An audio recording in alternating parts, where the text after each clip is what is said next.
Hello everyone, it's Joel Davis with United Medical Transportation Providers Group. You are thebroker.com and Home Care Access.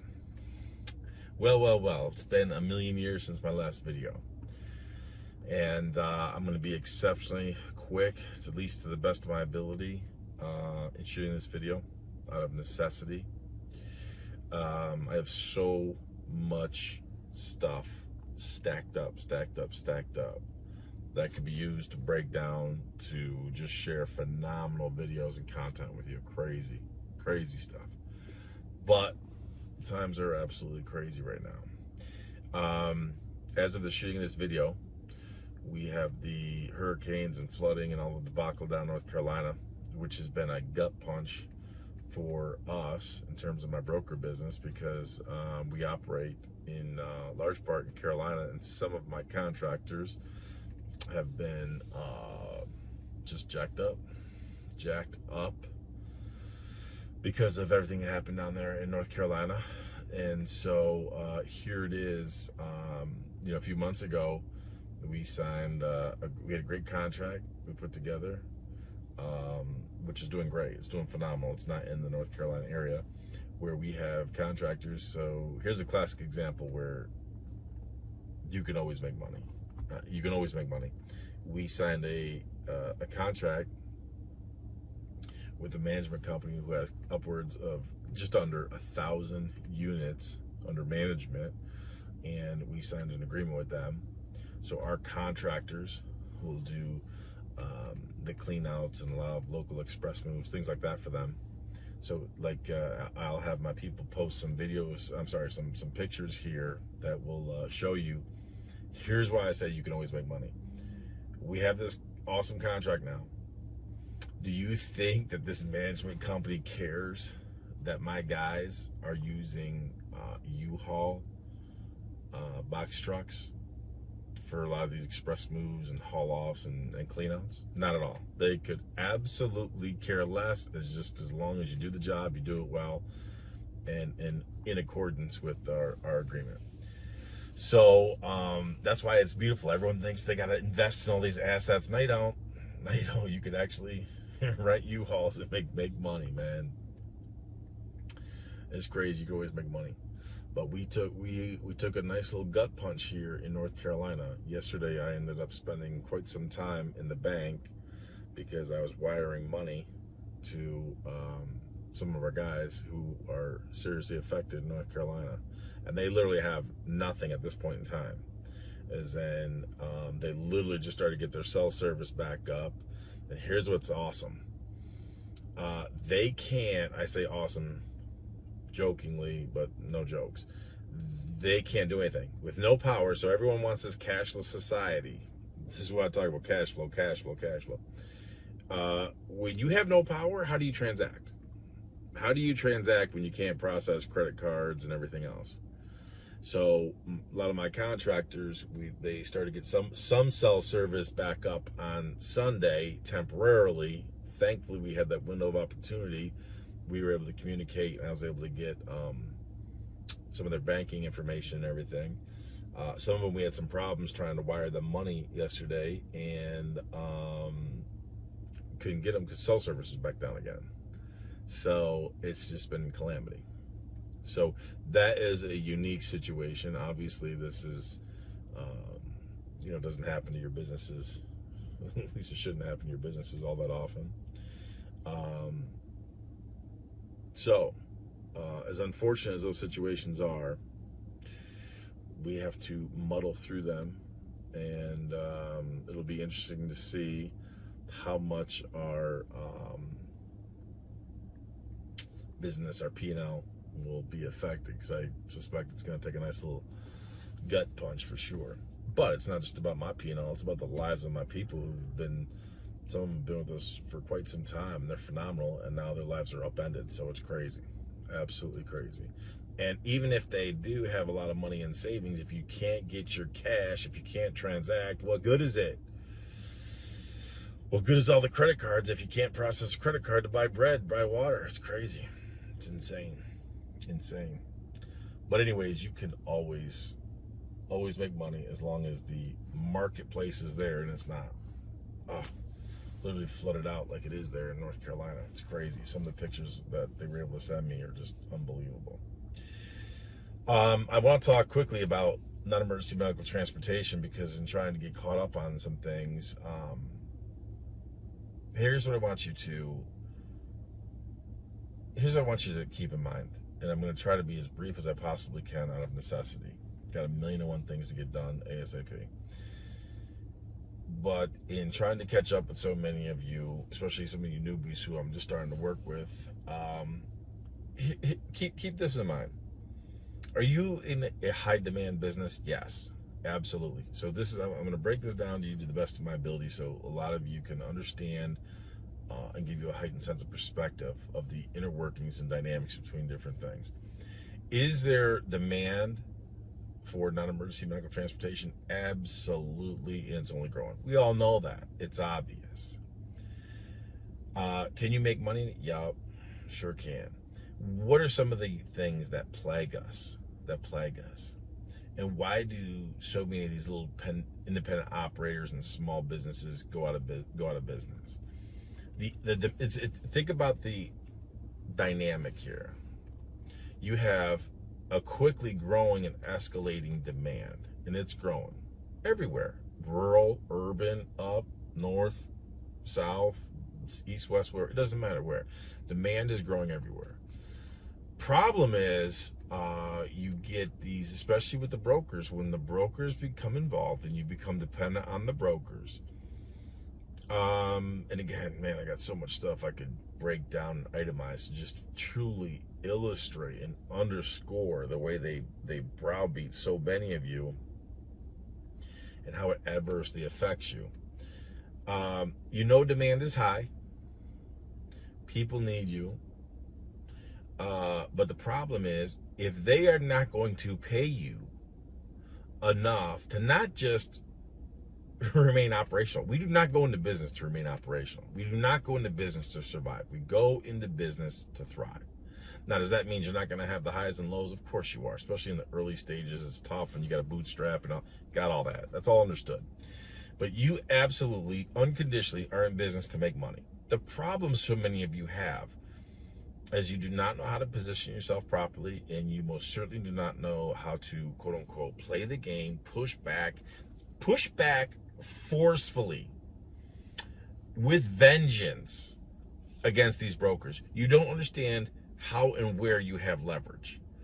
And is it a big giant chess match? Yeah, a lot of times it is. It's a giant chess match, a poker game where you got to have that poker face, and you got to be willing to risk things, but the rewards are there because the demand is so high.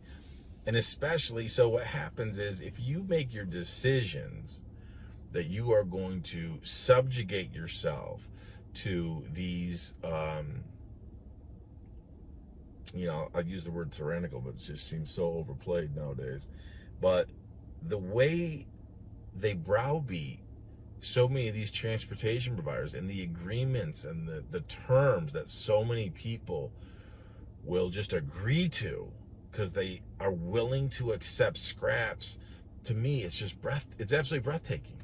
It's mind-boggling, and it's breathtaking. And the byproduct of that is, when you get all these little slappy-pappy independent operators, these little slapdicks, not only do they come in and out of business quickly, because they don't survive. It's only a matter of time before, so here's what happens. They come in, they agree to these stupid agreements and terms, they make low margin, they can't scale out of it. They certainly cannot scale out of it. It's only a matter of time before they either are upside down and they're forced out of business, or they just lose interest because they're not making any money and they have to move on to something more stable.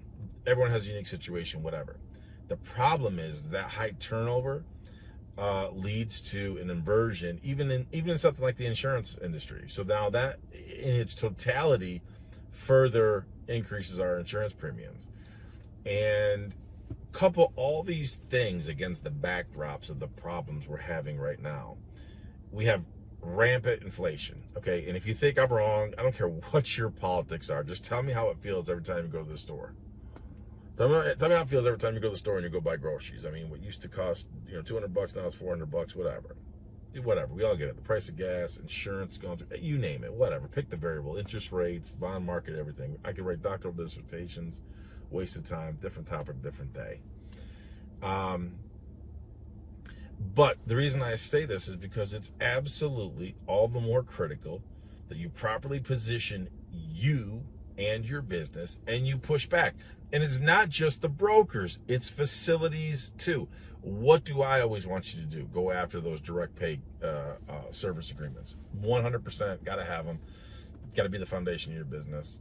Now, is that going to squeeze on facilities? 100%, 100%.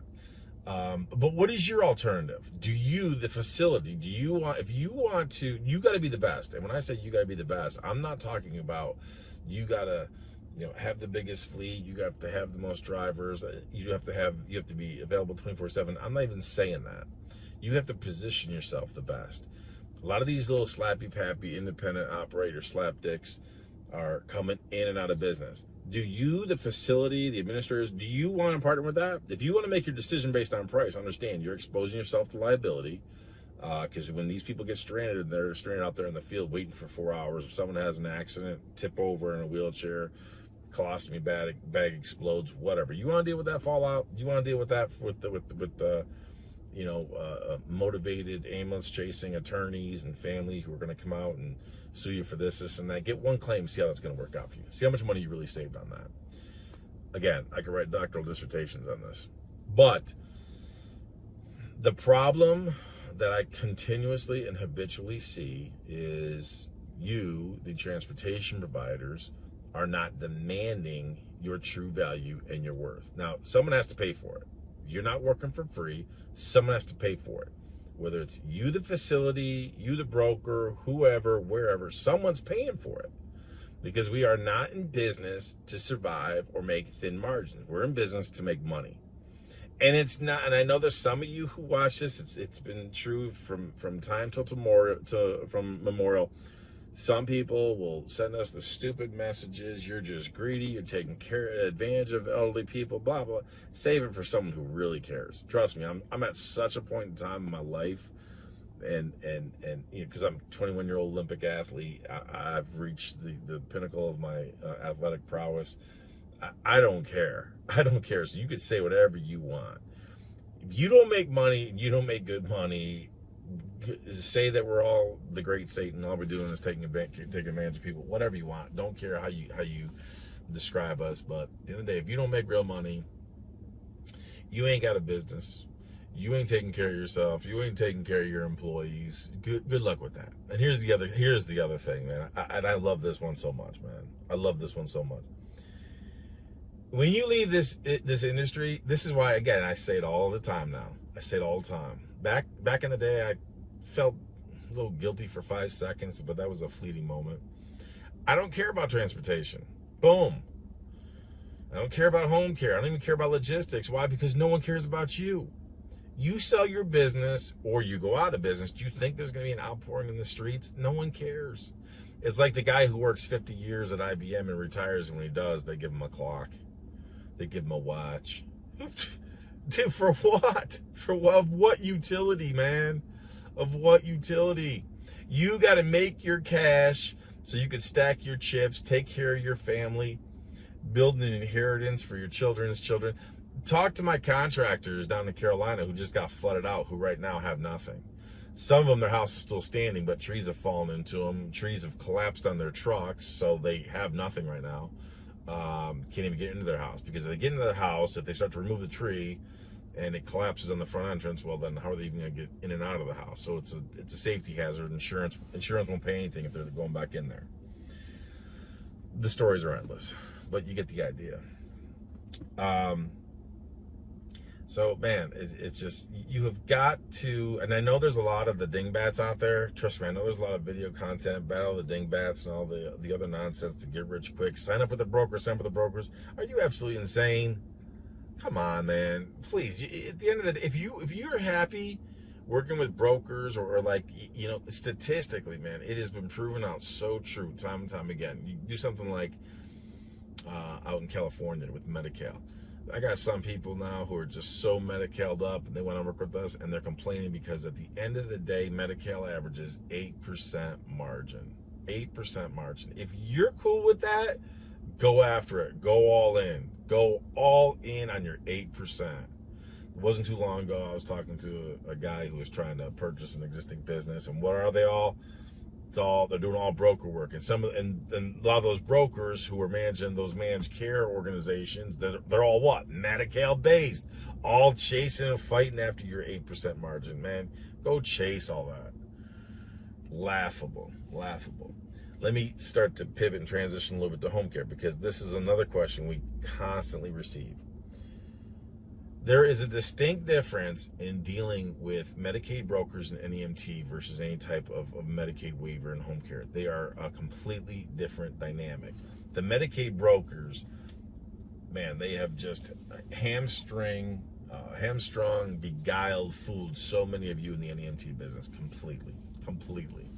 They are a roadblock and a barrier that, yeah, you can make some money, but you know what? Are you really making money if all of your income is going out in expenses? If the top line looks great, but the bottom line, yeah, not so much. Are you really making money? And you keep trying to grow and scale. If I just add more vehicles, no.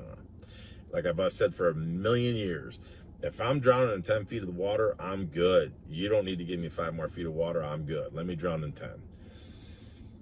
But again, going back to home care, Medicaid waivers is not the same. It is not even remotely close to the dynamic associated with Medicaid brokers. Medicaid brokers are legitimately a middleman that comes in and is that middleman, and they're brokering the deal. They're going to take money out. That's why if you go to youarethebroker.com, again, we are the broker for our own network. We build our own network. We have our own contractors who work for us. And we broker a lot of the work. Why? Because they don't know how to. They can't. They don't have time. Whatever. They're busy hustling, doing their thing. We serve that role, and it works out great until you get flooded.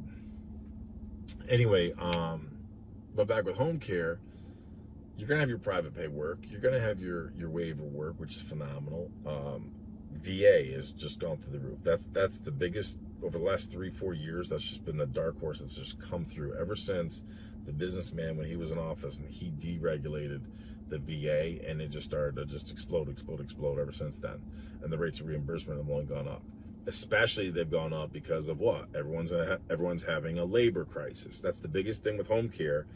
The home care, there's many different things that are attractive about the home care. It's a lower cost barrier to get into, so it's lower entry point. The downside is everyone has a labor issue. And what is the vast majority of your home care? It's labor-based, bottom line. Caregivers. Finding good, competent, capable, reliable caregivers to, find, train, retain, it's a challenge, no doubt. This is why you have so many people. You have so many people who are sitting on waiver programs across all these different states. They are waiting on people to get placed. So here's the good news about it. Because of that dynamic in your home care agency, typically, if it's not going to be you, you're going to have to find, train, and hire a marketer. Bottom line, you're going to have to do that. So you're looking at a $75,000, $80,000 job right there if you're not going to do it yourself. However, when it comes to waivers, you just made that job, you just made that position obsolete because you don't even need it. Why? Because there's so many people who are waiting on waivers who have to get placed. Why are they waiting? Can't find good, competent, capable agencies. Again, caregivers they're tough to find. Everybody is suffering the labor problem. So why do I mention all this? Because again, I cannot stop hammer it home enough, because this is probably one of the most common questions we get, is something surrounding or around the topic of what's the difference between Medicaid brokers and the NEMT versus Medicaid waivers and home care. They could not be more different. There is no middleman when it comes to home care, because these agencies, they have to get these people placed. They have to get them placed. They don't even have time to entertain any type of middleman who thinks they're going to come in and start managing home care agencies. Trust me. Logistic crap, now called Motive crap, had to change their name because they had to rebrand because their name sucks. And they've tried, and they're still trying to here or there, but it's not working out. It's really not working out. Why? Because, dude, people are so far in arrears. And when I say in arrears, I'm not talking financially. You have so many of these organizations have people sitting on waivers trying to get them placed. They can't get them placed. They don't have time to deal with anyone's nonsense or BS that you have, like with NEMT, where you get these brokers coming in.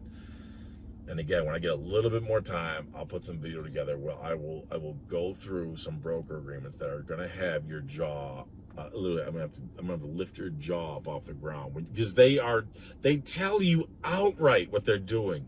They tell you outright what they're doing, but so many of y'all just don't see or understand it, or you can't digest the fine print, or you get that fluffy feeling of enthusiasm, and I don't even blame you, because what happens is, especially when you talk to these guys on the phone, man, they sell you a bill of goods. They sell you a bill of goods. This is why I've always said, and I'll continue to say, stay off the phones. You need as much as you possibly can. Document it. This is why, like, people get so frustrated with Dan, Don, Charlie, because they're all like, well, what's your phone number? What can I call you? Yeah, that's all. Don't waste your time anymore. Just deal with emails, because I want everything documented. Because you'll see how some people, because back in the day, we haven't had a long time because we do so much through email. Back in the day, you'd have someone, well, Don told me this, well, Dan told me that. No, they didn't. Come on, man. We my peeps, I got a great team of people. We've been together for a million years, and stop. But you see that dynamic, how people try to play one against the other, play two sides against the middle, and it's just, it is what it is. So, but the same thing, the same dynamic is only worse or heightened or perpetuated more so with brokers. That's why they'll tell you they're a friend. They're trying to, they try to good cop, bad cop you. One guy will try to tell you he's an advocate for you. No, they're not. No, they're not. Do they care more about your bottom line or their bottom line? Do they care more about your bonus or their bonus? Come on, it's common sense, man. So, I'm gonna cut this off here because I gotta get going. I gotta take care of a bunch of stuff. I don't know how long I've run, but I gotta get a bunch of stuff going here. Because man, things have been crazy. A lot of unpredicted stuff. Especially the gut punch we're taking with this issue down in North Carolina and the flood. So this is why you got to make money. You got to make money because you got to, number one, be able to take care of yourself and your family and your peeps. And when things like this happen, who could have predicted this? I wouldn't have. I'm not a meteorologist. I didn't see this thing coming, neither did my peeps. But now we're in a situation, like I say, where I'm stuck in a bank for over an hour yesterday trying to wire all this money. And if I didn't have a relationship with my banker the way that I do, they probably would have thought I was some drug cartel wiring money all over the place or something. It's crazy times that we're in, folks. Crazy. So anyways, I will when I get time, I will try to put some good stuff together, because Lord knows I'm sitting on a lot of good things I want, because we get them, we archive them, like, and so my people will take, when then something comes across, they'll take it, they'll archive it for me to look at, and they'll organize it. Okay, you should make a video on this. Man, I got a whole library that I would not have enough time to get to it all. There's that much stuff. So, but I wanted to put this together real quick to get you guys something, and to get some of you hopefully thinking and moving in the right direction. And not so much motivated, because I'm not one of those motivational speakers. I apologize. Go do your fluffy talk with someone else. There's a lot of that stuff online, or the get rich quickers there. I don't have time for that. They're all over Facebook. Go get those. But I hope that this just gave you a heightened sense of perspective. I'm not here to motivate you. I want to give you the good nuggets for proper perspective so you can execute better. This is why I don't even like to refer to myself as a consultant. I'm a tactician. And I think tactically. This is why when I'm working with you, when I work to position your business, I do it tactically. Like, how are we attacking? How are we strategically maneuvering and attacking certain opportunities? That's why I hate to refer myself as a consultant, because everyone is a consultant. Even the 21-year-old life coaches are consultants. I'm a tactician. That's the way I look at things. So, all right, folks, I got to run. So stay tuned. I'll try to get some more videos here soon. When you do, I'll see you at the top.